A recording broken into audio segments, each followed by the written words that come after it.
ನಮಸ್ಕಾರ ಸ್ನೇಹಿತರೆ, Kannada jobs corner YouTube ಚಾನೆಲ್ಗೆ ಎಲ್ಲರಿಗೂ ಸ್ವಾಗತ. ಜಿಲ್ಲಾ ಆರೋಗ್ಯ ಮತ್ತು ಕುಟುಂಬ ಕಲ್ಯಾಣ ಇಲಾಖೆ ಬಾಗಲಕೋಟೆಯಲ್ಲಿ ವಿವಿಧ ಹುದ್ದೆಗಳ ನೇಮಕಾತಿಗೆ ಸಂಬಂಧಪಟ್ಟಂತೆ ಆನ್ಲೈನ್ ಮೂಲಕ ಅರ್ಜಿಯನ್ನು ಆಹ್ವಾನಿಸಲಾಗಿರುವಂತದ್ದು.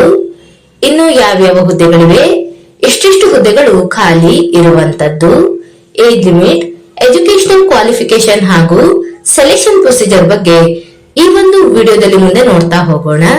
ನಮ್ಮ ಚಾನೆಲ್ ಅನ್ನ ಯಾರಾದ್ರೂ ಹೊಸದಾಗಿ ನೋಡ್ತಾ ಇದ್ರೆ ಸಬ್ಸ್ಕ್ರೈಬ್ ಮಾಡಿ ಹಾಗೂ ಪಕ್ಕದಲ್ಲೇ ಇರುವಂತಹ ಬೆಲ್ ಬಟನ್ ಅನ್ನ ಕ್ಲಿಕ್ ಮಾಡಿ. ರಾಷ್ಟ್ರೀಯ ಆರೋಗ್ಯ ಅಭಿಯಾನದಡಿ ಬಾಗಲಕೋಟೆ ಜಿಲ್ಲೆಯಲ್ಲಿ ವೈದ್ಯಕೀಯ ಮತ್ತು ಅರೆ ವೈದ್ಯಕೀಯ ಹುದ್ದೆಗಳಿಗೆ ಅರ್ಜಿಗಳನ್ನ ಆಹ್ವಾನಿಸಲಾಗಿರುವಂತದ್ದು. ಇನ್ನು ಈ ಹುದ್ದೆಗಳಿಗೆ ಅರ್ಜಿಯನ್ನ ಸಲ್ಲಿಸುವಂತಹ ವಿಧಾನದ ಬಗ್ಗೆ ನೋಡೋದಾದ್ರೆ, ಅಭ್ಯರ್ಥಿಗಳು ಆನ್ಲೈನ್ ಮೂಲಕ ಅರ್ಜಿಯನ್ನು ಸಲ್ಲಿಸಬೇಕಾಗಿರುವಂತದ್ದು.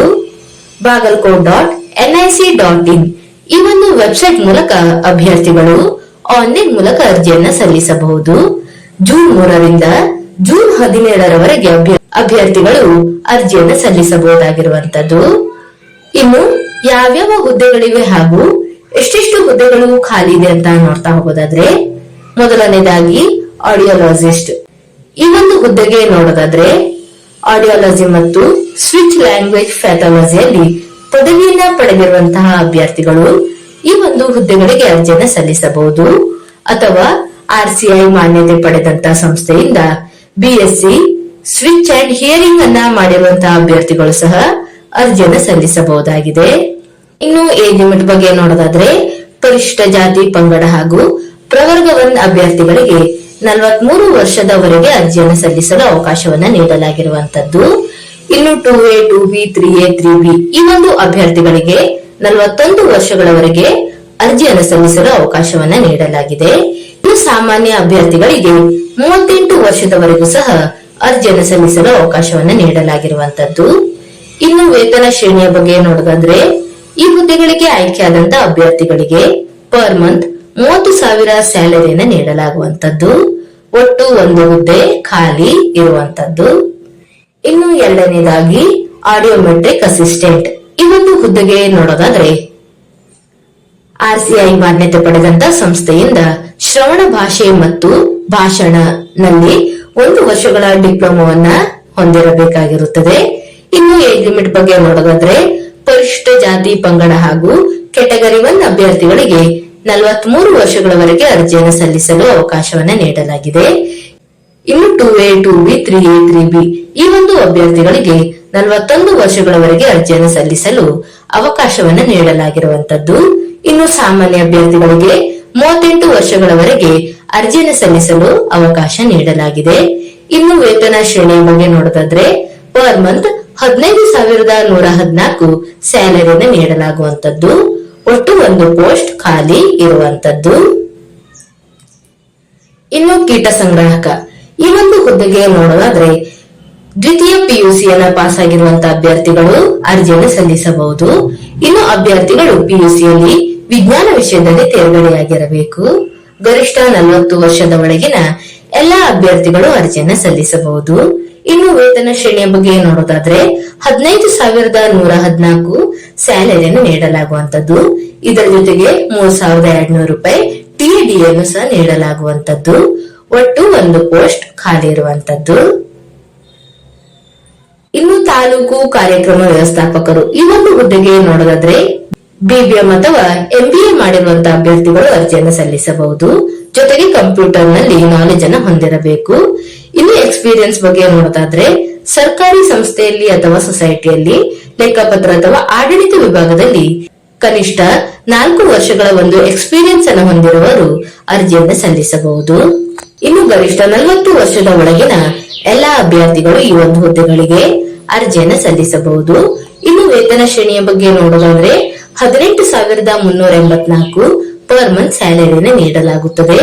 ಒಟ್ಟು ಒಂದು ಹುದ್ದೆಗಳು ಖಾಲಿ ಇರುವಂತದ್ದು. ಹೀಗೆಯೇ ತಾಲೂಕು ಆಶಾ ಮೇಲ್ವಿಚಾರಕರು, ಜಿಲ್ಲಾ M&E ವ್ಯವಸ್ಥಾಪಕರು, ಶ್ರವಣ ದೋಷವುಳ್ಳ ಮಕ್ಕಳಿಗೆ ಬೋಧಕರು, ಹೀಗೆ ಇನ್ನೂ ಹಲವು ಹುದ್ದೆಗಳು ಖಾಲಿ ಇರುವಂತದ್ದು. ಈ ಹುದ್ದೆಗಳಿಗೆ ಸಂಬಂಧಪಟ್ಟಂತೆ ಏಜ್ ಲಿಮಿಟ್, ಎಜುಕೇಶನಲ್ ಕ್ವಾಲಿಫಿಕೇಶನ್ ಹಾಗೂ ವೇತನ ಶ್ರೇಣಿಯ ಬಗ್ಗೆ ಎಲ್ಲಾ ಮಾಹಿತಿಯನ್ನು ನೋಟಿಫಿಕೇಶನ್ ನಲ್ಲಿ ಡೀಟೇಲ್ ಆಗಿ ನೀಡಿರುವಂತದ್ದು. ಎಲ್ಲವನ್ನು ಸಹ ಒಂದು ಬಾರಿ ಚೆಕ್ ಮಾಡಿ. ಇನ್ನು ಮುಂದೆ ನೋಡೋದಾದ್ರೆ ಷರತ್ತು ಮತ್ತು ನಿಬಂಧನೆಗಳು, ಇದರ ಬಗ್ಗೆ ನೋಡ್ತಾ ಹೋಗೋದಾದ್ರೆ ಈ ಒಂದು ಹುದ್ದೆಗಳಿಗೆ ಅರ್ಜಿಯನ್ನು ಸಲ್ಲಿಸಲು ಯಾವುದೇ ರೀತಿಯಾದಂತಹ ಅಪ್ಲಿಕೇಶನ್ ಫೀಸ್ ಇರೋದಿಲ್ಲ. ಅಭ್ಯರ್ಥಿಗಳು ಕೇವಲ ಆನ್ಲೈನ್ ಮೂಲಕ ಅರ್ಜಿಯನ್ನು ಸಲ್ಲಿಸಬೇಕಾಗಿರುವಂತದ್ದು. ಜೂನ್ 3ರಿಂದ ಜೂನ್ 17ರವರೆಗೆ ಅಭ್ಯರ್ಥಿಗಳು ಅರ್ಜಿಯನ್ನು ಸಲ್ಲಿಸಲು ಅವಕಾಶವನ್ನು ನೀಡಲಾಗಿರುವಂತದ್ದು. ಈ ಎಲ್ಲ ಹುದ್ದೆಗಳು ಗುತ್ತಿಗೆ ಆಧಾರದ ಹುದ್ದೆಗಳಾಗಿದ್ದು ತಾತ್ಕಾಲಿಕ ಹುದ್ದೆಗಳಾಗಿರುತ್ತವೆ. ಇನ್ನು ನಮ್ಮ ಪರ್ಫಾರ್ಮೆನ್ಸಿನ ಆಧಾರದ ಮೇಲೆ ಇನ್ನೂ ಹೆಚ್ಚಿನ ಅವಧಿಗೆ ವಿಸ್ತರಣೆ ಮಾಡುವಂತಹ ಅವಕಾಶವನ್ನ ಹೊಂದಿರುವಂತದ್ದು. ಇನ್ನು ಗುತ್ತಿಗೆ ಆಧಾರದ ಮೇಲೆ ಆಯ್ಕೆ ಹೊಂದಿದಂತಹ ಅಭ್ಯರ್ಥಿಗಳು ಕೇಂದ್ರ ಸ್ಥಾನದಲ್ಲಿ ಕಡ್ಡಾಯವಾಗಿ ವಾಸ ಮಾಡತಕ್ಕದ್ದು ಹಾಗೂ ಅಭ್ಯರ್ಥಿಗಳಿಂದ 500 ರೂಪಾಯಿಗಳ ಒಂದು ಛಾಪಾ ಕಾಗದಲ್ಲಿ ಮುಚ್ಚಳಿಕೆಯನ್ನು ಜಿಲ್ಲಾ ಆರೋಗ್ಯ ಸಂಘದೊಂದಿಗೆ ಬರೆದು ಕೊಡತಕ್ಕದ್ದಾಗಿರುವಂತದ್ದು. ಇನ್ನು ಗ್ರಾಮೀಣ ಅಭ್ಯರ್ಥಿಗಳು 1ರಿಂದ 10ನೇ ತರಗತಿಯವರೆಗೆ ಗ್ರಾಮೀಣ ಭಾಗದಲ್ಲಿ ವ್ಯಾಸಂಗ ಮಾಡಿದ್ದಕ್ಕೆ ಒಂದು ಪ್ರಮಾಣ ಪತ್ರವನ್ನು ಸಹ ಸಲ್ಲಿಸಬೇಕು.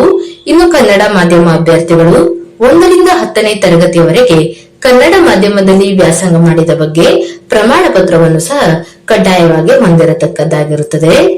ಇನ್ನು ಈ ಒಂದು ನೇಮಕಾತಿಗೆ ಸಂಬಂಧಪಟ್ಟಂತೆ ಮೂಲ ದಾಖಲಾತಿಗಳ ಪರಿಶೀಲನೆ, ತಾತ್ಕಾಲಿಕ ಆಯ್ಕೆ ಪಟ್ಟಿ, ಅಂತಿಮ ಆಯ್ಕೆ ಪಟ್ಟಿ ಹಾಗೂ ಇತರೆ ಮಾಹಿತಿಗೆ ಸಂಬಂಧಪಟ್ಟಂತೆ ಅಭ್ಯರ್ಥಿಗಳು bagalkot.nic.in ಈ ಒಂದು ವೆಬ್ಸೈಟ್ ಅನ್ನು ಸಂಪರ್ಕಿಸಬಹುದಾಗಿರುವಂತದ್ದು.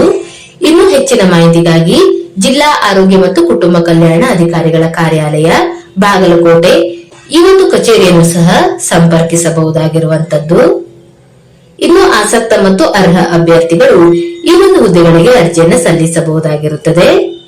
ಇವಿಷ್ಟು ಜಿಲ್ಲಾ ಆರೋಗ್ಯ ಮತ್ತು ಕುಟುಂಬ ಕಲ್ಯಾಣ ಇಲಾಖೆ ಬಾಗಲಕೋಟೆಯಲ್ಲಿ ಕರೆಯಲಾದಂತಹ ವಿವಿಧ ಹುದ್ದೆಗಳ ನೇಮಕಾತಿಗೆ ಸಂಬಂಧಪಟ್ಟಂತಹ ಮಾಹಿತಿಯಾಗಿರುವಂತದ್ದು.